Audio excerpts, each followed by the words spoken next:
Hello, everyone. Thank you for joining me here today. I am 𝗂𝗏 𝗙𝗂, Vice President of Research at Research Affiliates. I'm joined here today by Rob Arnott. Rob is the founder and chairman of the board of Research Affiliates. In 2002, Rob founded Research Affiliates as a research-intensive asset management firm intent on delivering innovative and impactful products and insights. Rob has pioneered several unconventional portfolio strategies that are now widely applied, including tactical asset allocation, global tactical asset allocation, tax-advantaged equity management, and the fundamental index. Rob, welcome. Thank you for joining me.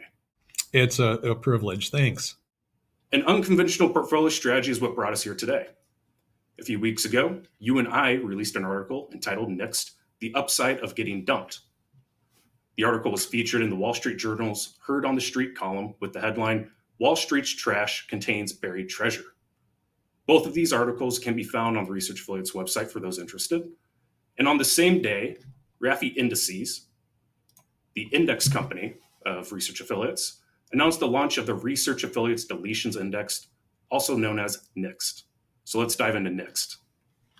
So Rob, what is the Research Affiliates Deletions Index, or what we have cleverly named NIXT? And could you provide an overview of the new index and its key components? Sure. Let's begin with the simple fact that indexes and index funds aren't passive. They're designed to track the broad market, but they make changes. S&P 500 has an index committee that decides what stocks deserve to be added to the 500 and what stocks they should replace. Now, what's the character of stocks that are added? The stocks that they add will typically have soared so that their market cap is now large enough to be interesting. They will typically be trading at lofty multiples. They will typically be popular and beloved. I like to joke that they'll add a company when they're embarrassed that it's not already in the index. And that company replaces one that they're embarrassed is still in the index. The companies that are replaced, or as we say, nixed, deleted, are companies that have been in free fall, have performed badly, now have a market capitalization low enough to be uninteresting, and typically companies that are unloved and pretty cheap. So very different characters to these lists of stocks.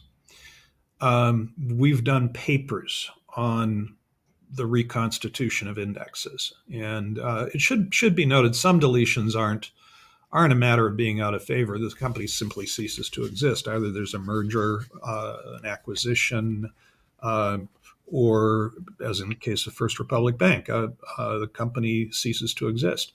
And those deletions aren't discretionary, but the discretionary deletions are interesting.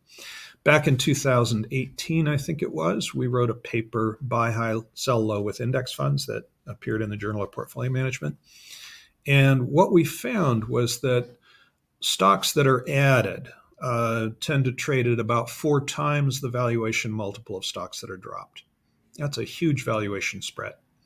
They tend to have more than doubled in performance relative to the stocks that are being dropped just in the prior year alone.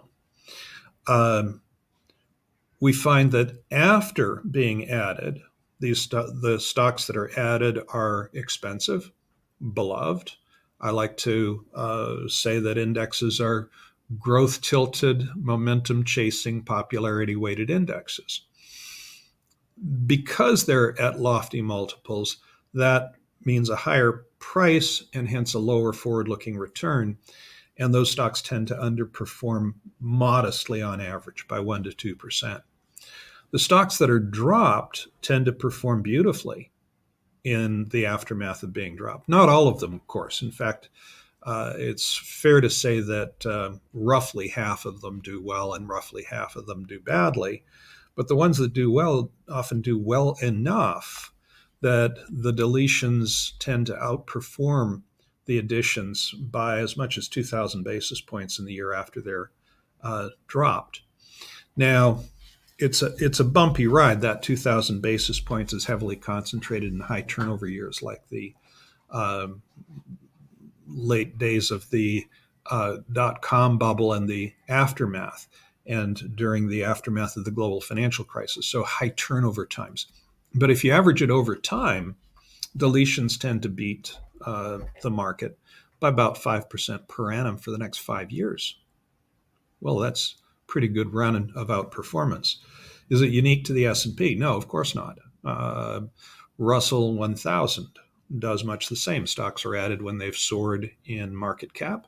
They're dropped when they've tanked in market cap, so that when they're in the range of interest for the Russell 1000, they're added. When they're out of that range, they're dropped. And they also tend to, those deletions also tend to outperform by 5% a year over the next 5 years. 5% a year is a nice incremental return. So we have to be respectful of the intellectual property of S&P and Russell. So what do we do about this? We created our own indexes.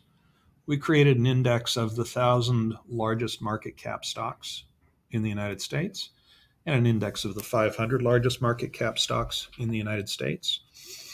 Stocks that fall far enough out of the top 500 or out of the top 1,000 that they're not likely to bounce back imminently into the index, those we call deletions.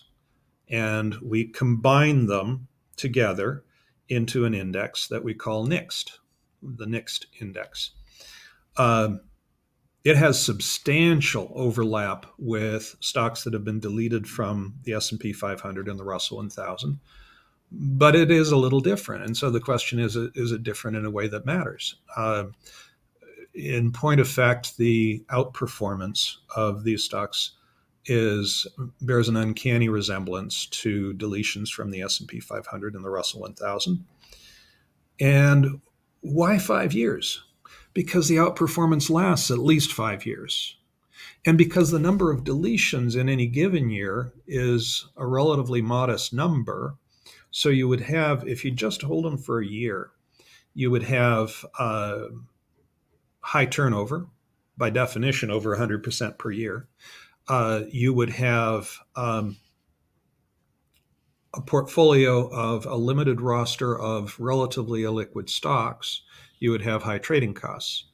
What if your holding period is 5 years? If your holding period is 5 years, your turnover drops to the 20 to 40% range. That's nice. Your portfolio has broad diversification. And because you're equal weighting on average about 150 stocks, you have wide diversification, respectable liquidity, and reasonable capacity, all things that are very interesting. So that is a long-winded answer on the genesis for NIXT, our index of index deletions.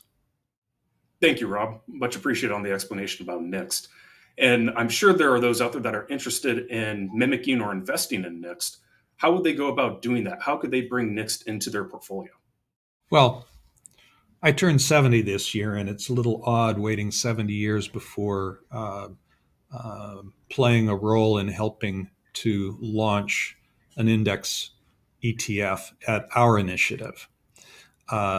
We've been involved in the launch of a lot of ETFs associated with fundamental index, 𝗂𝗵𝗿, 𝗂𝗵𝗿 multi-factor, even long-short strategies.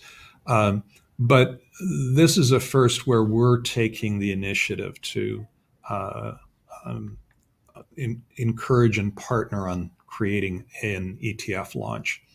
Alpha Architects and ETF Architects are two affiliated companies that are in the business of launching ETFs. And so they will be launching an ETF based on the NIXT index. And gosh, the ticker symbol on that is what? Oh, it's NIXT, NIXT. So people who are interested in this can studiously study the news cycles and wait for a deletion to happen and then add it to their portfolio, or they can just buy the NIXT ETF. I think it's going to be great fun having this strategy out there because, as I said earlier, we're in a country where everybody loves an underdog, and the notion of buying the rejects is just a fun concept. Not just a fun concept, but one that today is priced abnormally cheap. Today is abnormally out of favor. Today is in a market where large cap growth has been unbelievably frothy and small cap value has been breathtakingly out of favor. What a wonderful time to embrace this sort of idea. So I'm very excited, and obviously I'm proud to be a significant seed investor in this strategy, and think it's going to be fun to watch how it unfolds over the coming decade. I do think that this is an out of favor and underserved segment of the market, and I will be surprised if the coming decade doesn't deliver some pretty wonderful results from this strategy. Rob, thank you for your time, and thank you for walking us through the new index from Research Affiliates called NIXT.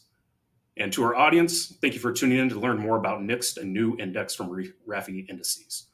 For more information on the newly launched index and articles, see the Research Affiliates website. For more information on the newly launched ETF, visit www.nixtetf.com. Thank you, everyone.